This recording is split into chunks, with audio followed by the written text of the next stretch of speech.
अध्यक्ष महोदय, माननीय मुख्यमंत्री महोदयांनी मांडलेल्या शोक प्रस्तावाला पाठिंबा देण्याची वेळ आपल्या सगळ्यांच्यावर येईल असं कधी आम्हा कोणाला वाटलं नाही। 28 जानेवारीला अपघात झाला आणि दादांसारखा नेता नियतीनं आपल्यातून हिरावून नेला। कुणाची नजर लागली काही माहीत नाही, पण महाराष्ट्राच्या राजकारणाला नजर लागली आणि दादांसारखा नेता आपल्यातून गेला। मोठ्या अपेक्षेने ज्यांच्याकडे महाराष्ट्रात बघितलं जातं त्यांनाच हिरावून घेण्याची नियतीची पद्धत आहे का अशी शंका यावी। आपल्या आधीच्या सगळ्या वक्त्यांनी त्यांचा उल्लेखही केला। विलासराव देशमुख साहेब असतील, गोपीनाथ मुंडे असतील, आर आबा असतील आणि आता अजितदादा। दादांच्यावर बोलण्यासारखं बरंच काही आहे, कदाचित दिवस देखील पुरणार नाही। आणि दादांचा स्वभावाचं वर्णन सर्वांनीच केलेलं आहे। आपण सगळे दादांच्या बरोबर आज नाही, गेले 35-40 वर्ष काम केले। दादांच्या स्वभावातले बारकावे वर्णन करावेत तेवढे थोडे आहेत। जवळपास 2 दशकं दादा महाराष्ट्राच्या राजकारणाच्या मध्यवर्ती भागात होते। दादा काय करणार आणि दादांच्या पक्षाची भूमिका ही गेले 20-25 वर्ष महाराष्ट्रात फार महत्त्वाची ठरली। आणि त्यामुळं जेव्हा इतिहास लिहिला जाईल, समाजकारणाचा असेल, सहकाराचा असेल, अर्थकारणाचा असेल, तर मला खात्री आहे की अनेक दिग्गजांची नावं येतील, पण दादांचं नाव लिहिल्याशिवाय तो इतिहास पूर्ण होणार नाही।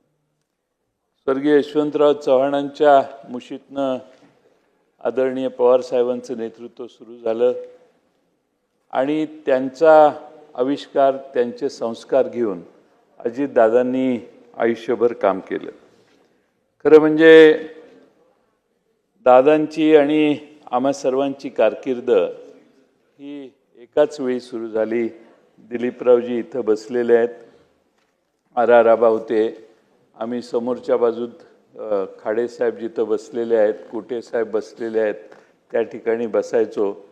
आणि पत्रकारांनी त्या भागाला अशांत टापूचं नाव दिलेलं होतं 90 साली, मधुकरराव चौधरींनी दिलेलं। आणि मधुकरराव चौधरी साहेब यांनी त्या परिसराचं नाव अशांत टापू दिलेलं, कारण सभागृह शांत असायचं, पण तिथलेच 10-15 जण हे एकमेकात बोलणं तरी करायचे किंवा दंगा तरी करायचे किंवा प्रचंड सत्तेत असून देखील प्रश्नांची सरबत्ती सरकारवर करायचे। आणि म्हणून त्या सहकाऱ्यांच्यातले अनेक सहकारी काळाच्या पडद्याआड गेले। आज दादांना देखील श्रद्धांजली वाहण्याची वेळ आमच्या सगळ्यांवर येते। खरं म्हणजे दादांचा स्वभाव असा होता की जे मनात येईल ते बोलायचे। माझ्याकडे एकदा दादांना निमंत्रण मी केलेलं होतं आणि व्यासपीठावर आर आबाई होते, दादाही होते आणि आबा त्यांच्या सवयीप्रमाणे तंबाखू खात होते। दादांनी ते बघितलं, मला खुणावलं। आम्ही दोघं एकमेकाच्याकडे बघून थोडंसं स्मितहास्य केलं आणि दादांचं भाषण सुरू झालं। ज्यावेळी दादा भाषणाला उठले, माझं झालं, आबांचं झालं, मग दादांचं, त्यावेळी दादांनी इतक्या जोरात जाहीर सभेत 10-15 हजार लोकांच्या जाहीर सभेत आर पाटील यांच्या तंबाखू खाण्याच्या स्वभावाबद्दल प्रचंड दादा बोलले। इतके दादा बोलले की आबांना देखील त्यावेळी वाईट वाटलं असेल। मी परत आबांच्या घरी जाऊन आबांना मी म्हटलं की माझ्या व्यासपीठावरून दादा बोलले, मी सॉरी, पण दादा बोलले काही चुकीचं नाही, हे मी आबांना त्यावेळी सांगितलं। आणि मागच्या वेळी आबा आपल्यातून गेले, इथं आबा बसलेले आणि निवडणुकांच्या व्यापातनं आम्ही निवडणूक झाल्यावर इकडे येऊन बसलो। आबांचा गाल सुजलेला, त्यावेळी मी दादांना म्हटलं, दादा तुम्ही माझ्याकडे जे भाषण केलं ते आज खरं ठरलं. तुम्ही सांगत होता हे व्यसन करू नका आणि आबांना ते व्यसन सोडवता आलं नाही. आज आबा व्यसनामुळं असेल, आबांसारखा एक दिग्गज नेता आमच्यातून केला, पण जे ज्याचं चुकलंय ते तोंडावर सांगायचा दादांचा प्रचंड मोठा स्वभाव होता आणि वावगं कधी खपायचं नाही. माझ्याकडे तसेच एकदा आले, म्हटले काय जयंतराव एक कसलं काय संस्था चालवताय? म्हटलं काय झालं? हे झाडच दिसत नाही तुमच्याकडं, हे काय चाललंय? म्हटलं माझ्याकडे या, कसे झाडं आहेत बघा, असं त्यांच्या दरडावण्याच्या वाक्य शब्दात बोलले. म्हटलं ठीक आहे सॉरी म्हटलं. नंतर 7-8 वर्षांनी परत आल्यावर मी दादांना म्हटलं आता कसं वाटतंय? आता मी 100पैकी तुला 60 गुण देतो, 70 गुण देतो, बरी प्रगती आहे. झाडांच्यावर एवढं प्रेम असणारा माणूसच मी बघितला नाही. आणि झाडं प्रत्येक झाड कुठल्या प्रकारचं आहे आणि त्या झाडाचं वैशिष्ट्य काय, ह्याची सावली किती पडणार हे दादांना पाठ असायचं आणि कुठल्या प्रकारची झाडं लावा हेही सांगायचे. एकदा मला दादांनी म्हटले जयंतराव तुम्ही जरा बारामतीला या, मी तुम्हाला माझं घर दाखवतो. मी आणि माझी पत्नी आम्ही दोघं बारामतीला गेलो. दादांनी त्या परिसरातली त्यांच्या ओळखीची 4-6 घरं दाखवली आणि ह्याला किती 25-30-40 वर्ष 35 वर्ष झाली असतील. आणि जेव्हा जेव्हा माझ्याकडे यायची त्यावेळी दादा म्हणायचे, जयंतराव घर बांधलं का? घर बांधलं का? अहो घर बांधावं किती वेळा सांगतोय. म्हणजे इतका व्यक्तिगत हे असायचा. मध्ये घरात माझ्या यायचं, म्हणते जयंतराव आता सुना आले, जरा तरी घराची व्यवस्था करा काहीतरी. म्हणजे घराच्या बद्दल दादा एवढे टची होते आणि दिसेल त्यावेळी काही नसलं तर ह्या विषयावर यायचे. त्यामुळं व्यक्तिगत जीवनात दादांचा जो वागण्याचा स्वभाव होता, मला वाटत नाही की अशा प्रकारची वागणूक ही नीटनेटकेपणाची, आपुलकीची आणि कडक स्वभावाची दुसऱ्या कुणाची आम्हाला कधी मिळाली असेल. खरं म्हणजे 98 साली दादा बँकेचे अध्यक्ष झाले, मी साखर संघाचा अध्यक्ष झालो. महाराष्ट्रात आम्ही दोघांनी दौरा काढायचं ठरवलं. मग विदर्भापासून सगळ्या कारखान्यांना, विदर्भ, मराठवाडा, खानदेश सगळ्या कारखान्यांना भेटी द्यायचा कार्यक्रम केला. काही कारखाने बँकेचे अध्यक्ष येणार आहेत, बँकेचे पैसे मिळाले पाहिजेत म्हणून कारखाना ऊस नसला तरी चालू ठेवायचे. एका कारखान्यावर आम्ही गेलो, त्या कारखान्यावर जाताना ऊस नव्हता. तर संस्था चालक म्हटले, दादा ह्या बाजूने ऊस येत नाही, तिकडच्या बाजूने ऊस येतो. बरं म्हणतो. मग आम्ही गेलो. त्याने काय कारखान्यात आम्हाला जाऊन दिलं नाही, कारण धुराडं चालू होतं. पण बाहेरच स्टेज घातलं, मोठा सत्कार वित्कार केला. वेळ कमी होता. दादा म्हटले आता जातो आम्ही. त्यालाही ते सोयीचं होतं. ठीक आहे दादा चला म्हटले. गाडीत बसल्या दादांना मी पुढे म्हटलं, दादा आता तिकडं आलो, आता इकडं निघालो, इकडं पण ऊस नाही, तिकडं पण ऊस नाही. आता दादांनी लावला त्याला फोन. हे म्हटले काय सांगतो? म्हटले इकडेही ऊस नाही, तिकडेही ऊस नाही, तू काय आम्हाला मूर्ख बनवतो का? एवढे दादा फोनवर त्या कारखान्याच्या अध्यक्षाला बोलले. सांगायचा मुद्दा की जे समोर दिसतंय त्याचा तिकडेच तुकडा पाडण्याचा स्वभाव दादांचा आम्ही फार जवळून बघितला. खरं म्हणजे आज परिस्थिती बदललेली आहे, पण बदललेल्या प्रत्येक राजकीय लोकांना असं वाटायचं की दादा फार तापट आहेत आणि चिडतात, पण दादा फार धोरणी होते. दादांची राजकीय समज प्रचंड जास्त होती आणि पुढं काय होऊ शकतं, काय करणार आहे आणि आपली ताकद किती याचा दादाने एवढा कदाचित कुणाला अंदाज नव्हता. त्यामुळे दादांचं सेल्फ असेसमेंट देखील स्ट्रॉंग होतं. आणि मी पक्षाचा अध्यक्ष झाल्यावर 2019ला आमच्या कार्यालयात काही फारशी गर्दी नसायची. म्हणजे आले धनंजय मुंडे आले, दिलीप तायराव आले, संजय आले, असे कोण आले तरच आमच्याकडं जरा 10-15 जण आले, कारण ते ओटीचा टाईम होता 18-19चा काळ. आम्ही एक सर्वे केला आणि दादांना मी म्हटलं, दादा ही सर्वेप्रमाणे, हो सर्वेप्रमाणेच आम्ही दोघं एकत्रित बसून जे सर्वेने आले त्यांनाच तिकीटं दिली. 2 बदलायची होती. एक आपले बनसोडे, आपले विधानसभेचे उपाध्यक्ष अण्णा बनसोडेंचं, ते हायवेला तिकडं टोल नाक्यावरच त्यांना घेराव केला. दादांनी मला तिकडं फोन केला, जयंतराव मी ते काल हे नाव सांगितलेलं ते आता बदललं तर चालेल का? म्हटलं चालेल. एबी फॉर्म तुमच्या आधी पोचलेत म्हटलं पुण्यात, त्यातलं कुठलं द्या म्हटलं, काय हरकत नाही. ठीक आहे म्हटले.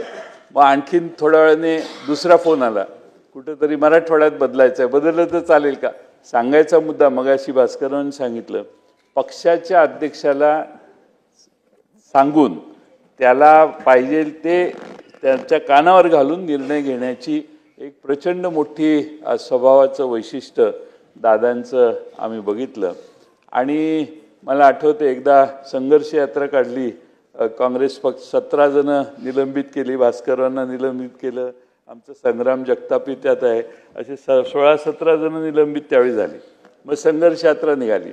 संघर्ष यात्रेत राधाकृष्ण विखे विरोधी पक्ष नेते, सगळी बसची व्यवस्था राधाकृष्ण विखे पाटलांची, जेवणाची सगळी व्यवस्था राधाकृष्ण विखे पाटील, आम्ही फक्त बसमधले प्रवासी असायचो. दादा म्हणायचे, हे राधाकृष्ण विखेलाच आपल्याकडे एकदा खेचला पाहिजे जयंत, हे किती चांगली व्यवस्था करतो बघा, खेचला पाहिजे म्हणजे आपल्याकडे आणला पाहिजे. म्हणजे जे ताकद ज्याची आहे, काम ज्याचं आहे, त्याचं रिकग्निशन करण्याचा त्यांचा एक वेगळा स्वभाव होता. आणि सगळ्या महाराष्ट्रात म्हणजे सगळ्या जिल्ह्यात आम्ही त्यावेळी प्रवास केला. आणि दादांचं त्या काळातलं वैशिष्ट्य असं की मगाशी सांगितलं तसं वेळेवर सगळ्यांच्या आधी बसमध्ये जाऊन बसणार, सगळ्यांच्या आधी रेडी होणार, त्यामुळं वेळेचं भान त्यांच्यासारखं कधी नसायचं.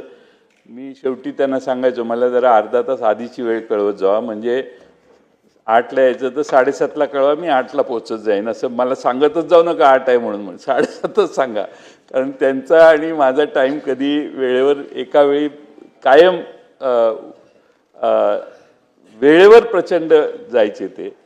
इथं आम्ही बसायचो विरोधी पक्षामध्ये, त्यावेळी सगळे कामकाज संपल्यानंतर त्यांचे स्वतःची व्यक्तिगत कामं काढून बसायचे ते. आणि प्रत्येक बारीक लहान लहान आलेल्या पत्राला काय काय करायचं याच्यावर सूचना लिहायचे. त्यामुळे प्रशासनावर प्रचंड वचक होता. मला खात्री आहे की दादा जर आज आपल्यात असते पुढची 15-20 वर्ष, तर नक्की दादांची क्षमताच एवढी होती आणि ॲक्सेप्टेबिलिटी एवढी होती की दादा भविष्य काळात कधी ना कधीतरी महाराष्ट्राच्या प्रमुख पदावर नक्की बसले असते, याची माझ्या मनात कधीच शंका नव्हती. आणि त्यामुळं अलीकडच्या काळात माझा त्यांचा स्नेह फार जवळचा झाला होता. आणि गेले 8-9 महिने बऱ्याच बैठका माझ्या त्यांच्या झाल्या. आणि त्यावेळी इतक्या वेळेला जेवणाला यायचे, इतके प्रचंड खुश असायचे की मला या मागच्या 4 महिन्यात दादांच्या चेहऱ्यावरची खुशी प्रचंड मोठी होती, हे या ठिकाणी नमूद करणं आवश्यक आहे. खरं म्हणजे आज महाराष्ट्रामध्ये जे समाजकारण राजकारण आहे, ते सगळं समाजकारण राजकारण हे वेगळ्या प्रकारचं आहे. मी त्याच्यावर जाणार नाही, कारण आज ही आपण दादांना श्रद्धांजली वाहतोय. पण दादांना शरद पवार साहेबांच्याबद्दल प्रचंड अभिमान असायचा. मध्ये महापालिकेच्या निवडणुकीत त्यांनी भाषण करताना कोणाला म्हटले मला माहीत नाही, ते म्हटले, तू असशील मोठ्या बापाचा, पण मी पण कमी नाही, मी पण मोठ्या काकांचा पुतण्या आहे, तुझ्या बापापेक्षा माझा काका लय मोठा आहे. याच्यातनं त्यांना ठीक आहे मतभेद झाले असतील, पण शरद पवार साहेबांच्याबद्दल प्रचंड आदर हा शेवटपर्यंत मी त्यांच्या डोळ्यात, त्यांच्या वागण्यात, त्यांच्या बोलण्यात बघितला. अलीकडे साहेबांची तब्येत बरोबर नाही याविषयी देखील ते अतिशय स्पष्टपणाने बऱ्याच गोष्टी आम्हा सगळ्यांना सांगायचं काम करायचं. खरं म्हणजे बोलण्यासारखं अनेक आहे, मी बरेच काय बोलू शकतो, पण मला असं वाटतं की आमचं नेहमी असायचं, आमच्या पक्षाचं ब्रीदवाक्य असायचं, योग्य वेळी योग्य निर्णय. पण दादांचा अचानक जाण्याचा निर्णय हा खरं म्हणजे चुकीचा झाला. हा एकच निर्णय दादांचा चुकला असं म्हटलं तर वावगं ठरणार नाही. मला समोरून सारखे खुणवायचे आणि एकदा इथं मी बसलेलो मुनगंटीवार तिकडनं मला म्हटले जयंतराव आमच्यात या. त्यावेळी दादा उठले एवढे तडकाफडकी आणि दादानी मुनगंटीवार साहेबांना फारच मुनगंटीवार साहेबांच्या बोलण्याला आक्षेप घेतला. मग दादा तिकडे गेले आणि वहिनी बसल्या तिथं दादा बसायचे. तिथं बसल्यावर दादांनी तिकडनं भाषणात मला सांगितलं आमचं तुमच्यावर फार बारकाईनं लक्ष आहे. आणि मग बाकीचे काही राजकीय भाष्य केलं त्यांनी. त्यामुळे सारखे म्हणजे राजकीय म्हणजे जागरूकता त्यांची सभागृहात काही झालं कुठंही तर चटकन त्याला म्हणजे रावळ काय बोलले तर रावळ्यांच्या मतदारसंघातली माहिती देखील त्यांना परफेक्ट असायची. त्यामुळं ह्या 288 मतदारसंघाचा अतिशय बारकाईनं अभ्यास दादांना होता हे आपल्या सगळ्यांना कबूल केलं पाहिजे. खरं म्हणजे अनेक गोष्टी या ठिकाणी सांगता येतील. आम्ही भाषणाला जायचो तर सगळे समोर दादांच्यासाठी घोषणा असायची. एकच वादा अजित दादा. आणि ती घोषणा एक एवढी मोठी असायची असं आम्हाला वाटलं नव्हतं की दादा एवढ्या लवकर आपला वादा तोडून आपल्यातून निघून जातील. दुर्दैव आहे बाकीच्या सगळ्या गोष्टी येतील पण माणूस गेल्यावर त्या गोष्टी आपल्याला मिळू शकत नाहीत. आम्हा सर्वांचीच जे राष्ट्रवादी शरद पवार साहेबांच्या छत्रछायाखाली काम करणारे कार्यकर्ते आहेत त्या सर्वांचीच प्रचंड हानी झाली आहे. पण बारामतीकरांची फार मोठी हानी झालेली आहे. बारामतीत आपण गेल्यावर बारामतीचं जे वैशिष्ट्य आहे प्रत्येकजण आपापल्या मतदारसंघात सरकारकडून मदत घेऊन जातो. पण बारामतीमध्ये गेल्यावर लक्षात येतं की दादांनी बारामती किती बारकाव्यानं उभी केलेली आहे. रस्त्यावरच्या फुटपाथच्या रंग जरी खराब झाला तरी गाडी उभं करून फोन करून तो रंग परत मारून घ्या सांगणारे दादा आणि स्वतः फुटपाथ झाडं आणि तिथला परिसर बघण्याच्यासाठी प्रचंड वेळ देणारे दादा हे आपण सगळ्यांनी बघितले. ते बारामतीकरांना त्यांची कायमची उणीव भासेल असं मला वाटतंय. लोकप्रतिनिधी आपण सगळेच आहे पण एवढा जीव लावून त्या बारामतीत काम दादांनी केलं हे तिथं गेल्यावरच आपल्या सगळ्यांना कळू शकतं. आणि म्हणून आज त्यांना श्रद्धांजली वाहण्याची वेळ आमच्यावर कधी येईल असं आम्हाला कधीच वाटलं नाही. मला दादा गेल्याचा धक्का प्रत्येकालाच आहे. आम्हा सगळ्यांना तर बातमी कळल्यानंतर सुचत नव्हतं की असं शक्य कसं होऊ शकतं. म्हणजे दादांच्या पार्थिवाचं दर्शन घेण्याचंही धाडस आम्ही तिथं असूनही आम्हा कुणाला झालं नाही.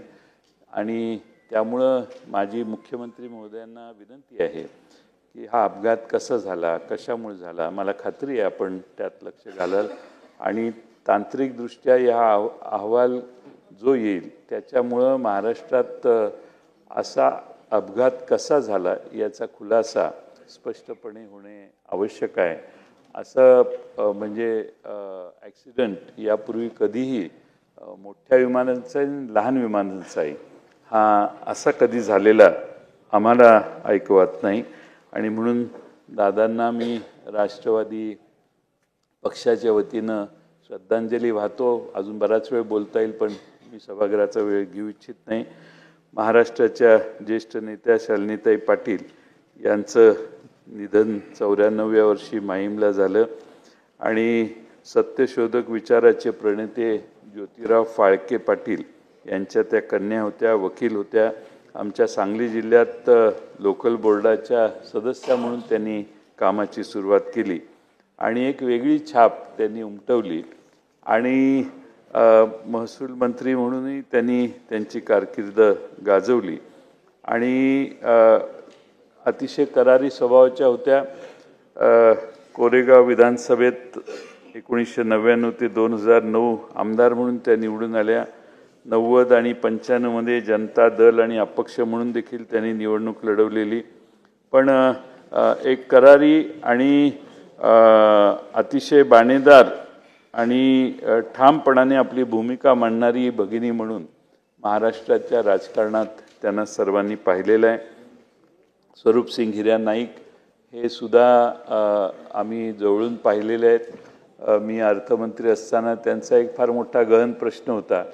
ते स्वरूपसिंग हिऱ्या नाईक आणि आमचे अमरीशभाई पटेल वगैरे सगळे त्या भागातले आमदार यांना घेऊन माझ्याकडे आले आणि 2 तास थांबल्यावर प्रश्न सुटल्यावर परत काम तुम्ही माझं केलं म्हणून नुसतं येऊन चहा घेऊन जाणारे स्वरूपसिंग नाईक देखील मी फार जवळून बघितलेले आहेत. अतिशय मितभाषी, पण त्या भागातली जनता त्यांना फार मोठा पाठिंबा देणारी जनता होती.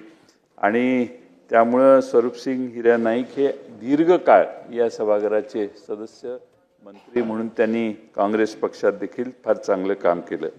राज पुरोहित ह्यांना देखील आम्ही जवळून पाहिलेलं होतं. राज पुरोहित मगाशी जे आमच्या गुलाबरावनी वर्णन केलं तसं त्यांचा स्वभाव सर्वांशी संबंध ठेवायचा होता. आणि राज पुरोहितांचा आणि दिलीप वळसे पाटलांचा फार संबंध होता मैत्रीचा. त्यामुळं आमची त्यांची मध्ये आधे बरीच भेट व्हायची. गंगाधर पटणे असतील, निळकंठ चिंतामण फालक असतील, विश्वास नांदेकर असतील आणि रूपलेखाताई